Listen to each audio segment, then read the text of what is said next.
네, 시간 좀 멈춰 주시고요. 정용환 검사님 나와주세요.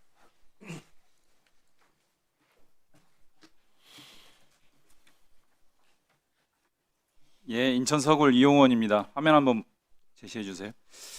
장관님 먼저 장관님한테 한번 여쭤보겠습니다. 화면 보시면요, 이 사건이 어떻게 시작됐는지를 우리가 여실히 알 수 있는데요. 애초에 장관님 말씀하신 것처럼 쌍방울의 이재명 변호사비 대납 사건으로 시작이 되었습니다. 알고 계시죠? 예, 그렇습니다. 이 사건이 결국은 무혐의로 종결이 됩니다. 심지어 여러 가지 고발건들이 국민의힘 포함해서 제시가 됐는데 공직선거법, 뇌물죄, 청탁금지법 이런 혐의들이 다 무혐의 처분 납니다. 예, 그렇습니다. 그러다 보니까 결국 다시 쌍방울 주가 조작 등 사건 수사로 또 이게 바뀝니다. 별건 수사가 시작이 되는 거죠. 그 와중에 이화영 부지사에 대한 법인카드 사건이 파생이 됩니다. 저는 이런 약점을 쥐고 사건 수사가 진행이 됐다라고 이제 말씀을 드리는 건데, 그런 와중에 정작 쌍방울 주가 조작 사건과 관련된 김성태에 대해서는 주가 조작 불기소 처분을 합니다. 알고 계시죠? 예, 알고 있습니다.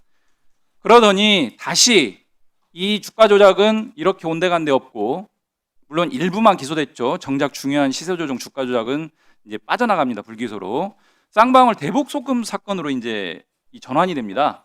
별건의 별건으로 이제 또 수사가 시작됩니다. 그러더니 이것이 어느 날 갑자기 이재명 경기도에 대한 쌍방울의 대북 송금 대납 사건으로 또 변질이 돼요. 예, 별건의 별건으로 사건이 전환이 되고, 이런 것들이 오늘 확인되는 여러 가지 조작 수사 과정을 통해서 조작 기소가 이루어지는, 저는 오늘 다루어지고 있는 쌍방울 대북 송금 사건의 실체는 아주 간명하다고 봅니다. 될 때까지 뭐가? 답정너, 이재명 죽이기. 너무나 간단합니다.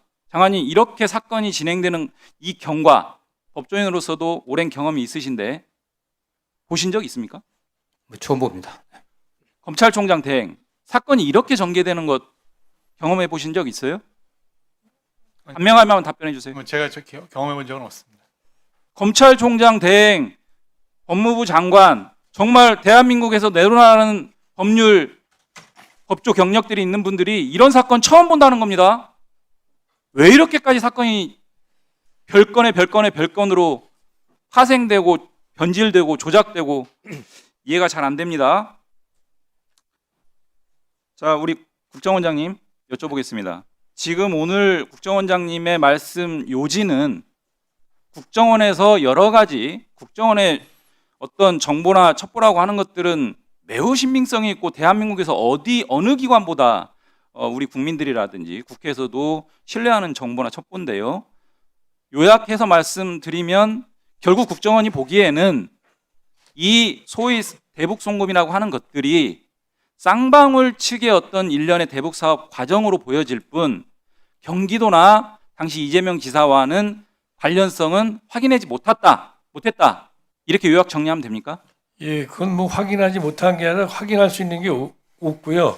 그다음에 지금 그래서 확인된 바가 없다 이렇게 정리하면 요약하면 됩니까? 그다음에 말씀하신 걸 하나만 제가 붙인다면은 짧게만 해주세요. 예, 그 쌍방울 대북 사업과 그다음에 중요하게 800만 달러 중에서 700만 달러 세 번 들어간. 원장님 마지막에 그럼 답변 한번 예. 해주세요.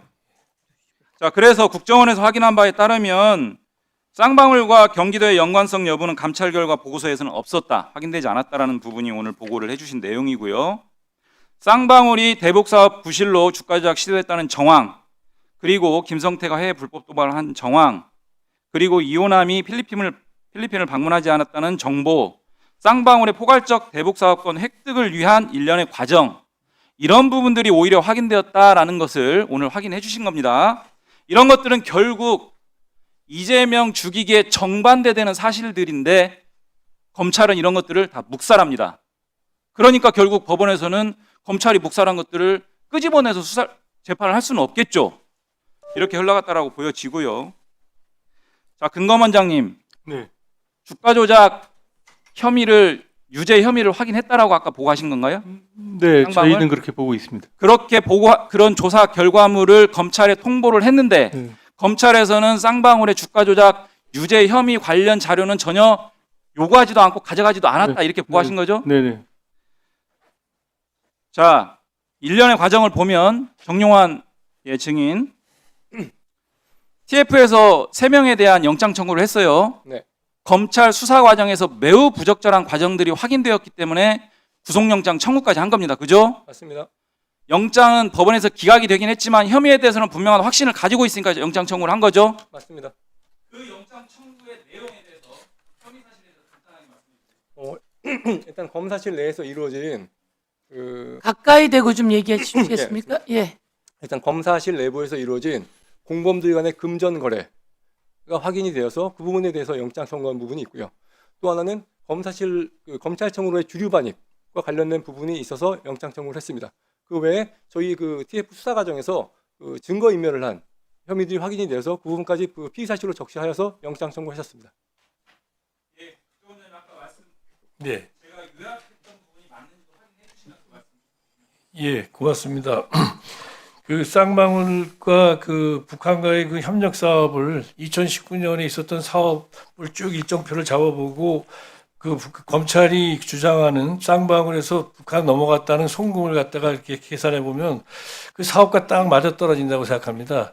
1월 달에 주가 조작과 쌍방울이 북한하고 협력하던 그 시점에 200만 달러가 넘어갔고 5월 달에 포괄적 대북 협력 사업을 맺는데 그 직전에 4월 달에 또 300만 달러가 넘어갔고 12월 달에는 북한하고 누구도 상관 못할 때인데 쌍방울만이 수백 명의 북한 노동자들을 갖다가 고용해서 훈춘해서 인가공을 했습니다. 그럴 때 바로 또 200만 달러가 넘어갔습니다. 그렇기 때문에 이 경기도하고는 연관하는 게 저희 자료는 전혀 없는데 그냥 쌍방울 사업으로 연결하면 다 떨어집니다. 저희는 송금한 걸 몰랐는데 검찰 발표를 갖다가 믿는다면 딱 맞아 떨어진다 이렇게 보고 있습니다.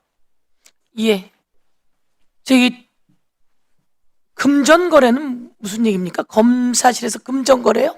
공범들 간에 금전에 대한 요구와 그에 대한 지급 그런 약정들이 이루어진 사실들을 확인해서 영장 피의 사실을 적시했던 겁니다. 아, 검사실에서 이렇게 금전 거래에 대한 내용이 있었다는 거군요. 돈을 주고 받다는 게 아니라 돈을 주고 받기로 하는 약정. 약정. 약정을 말합니다. 네. 예, 그 안에서. 네, 그렇습니다. 예, 알겠습니다.